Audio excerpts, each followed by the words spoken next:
अब चाहिँ समय हाल्यो घाँटीमा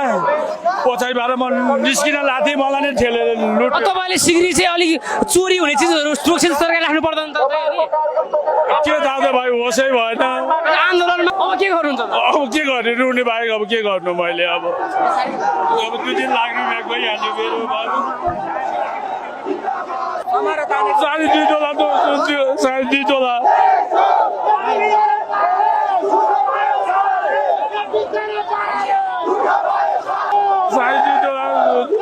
अब मैले कहाँ ल्याउँथे मेरो सिक्री नै लुट्यो बाबु अब 2.5 तोला घर कसरी जानु अब म घर कसरी जानु मलाई अब के चोरी नेतै गरे मलाई ल थिचेर तानेर लग्यो मलाई घाँटी रातो भएर छ दाइ सिक्री लुट्यो सिग्री चोरी भयो दाइ आन्दोलनको क्रममा केही युवाहरूले एकजना दाइको सिग्री चोरी गर्नुभएको छ सबिन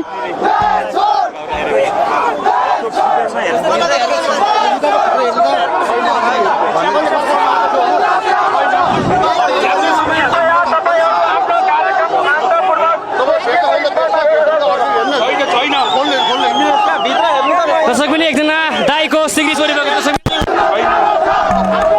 दाइ भेट्यो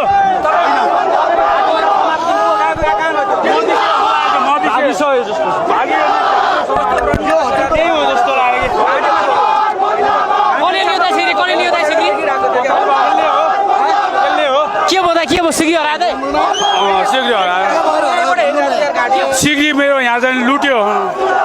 कसले एउटा दाइ शङ्का छ अलिअलि दाइ हजुर कुन पार्टीकोले लुट्यो तपाईँ शङ्का गर्न सक्नुहुन्छ अनुमान गर्न सक्नुहुन्छ अनुमान के गर्नु बाबु अब यहाँ हुलमुलमा मेरो सिक्री नै लुट्यो बाबु अब 2.5 तोला घर कसरी जानु अब म घर कसरी जानु मलाई अब के जसले भेटाउनु भएको छ उहाँलाई दिइदिनुहोस् उहाँलाई दिइदिनु होला यस्तो हाम्रो यो कार्यक्रममा यस्तो नहोस् जोसुकै साथीहरूले इमान्दारीका साथ अहिले खोजेर राजावादीहरूलाई जसलाई दिँदा पनि सतीश नारायण नगेन्द्रलाई दिइदिनु होला है हजुरलाई अनुरोध गरेँ मैले दाइ जस्तै झुकिएर हत्या परेको हो कि चोर्ने नियति गरेको हो चोर्ने नियति गरे मलाई ल थिचेर तानेर लग्यो मलाई घाँटी रातो भएर छ दाइ सिक्री लुट्यो छैन बाबु छैन छैन छैन छैन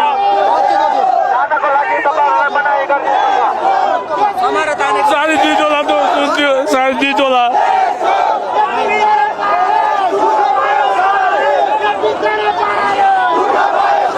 चिन्ता नगर्नु 2.5 तोला अब मैले कहाँ ल्याउँथे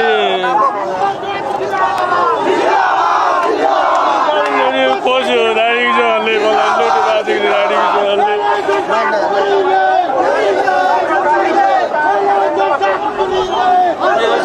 लुट्यो राडीको देखेँ अब चाहिँ समय हाल्यो घाँटीमा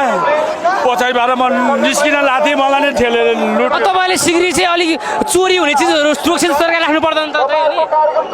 के दादा भाइ होसै भएन आन्दोलनमा हुलमुलमा ज्यान जोगाउनुपर्छ र आफ्नो वस्तु सुरक्षित राख्नुपर्छ भन्ने हजुरलाई थाहा त हुनुपर्ने होइन र यत्रो सबै चुनाव दिएको ल यो पनि लगाइदिएँ मैले अब के गर्नुहुन्छ दाइ अब के अब के गर्नुहुन्छ अब के गर्ने रुने बाहेक अब के गर्नु मैले अब 2-3 लाख रुपियाँ गइहाल्यो मेरो बाबु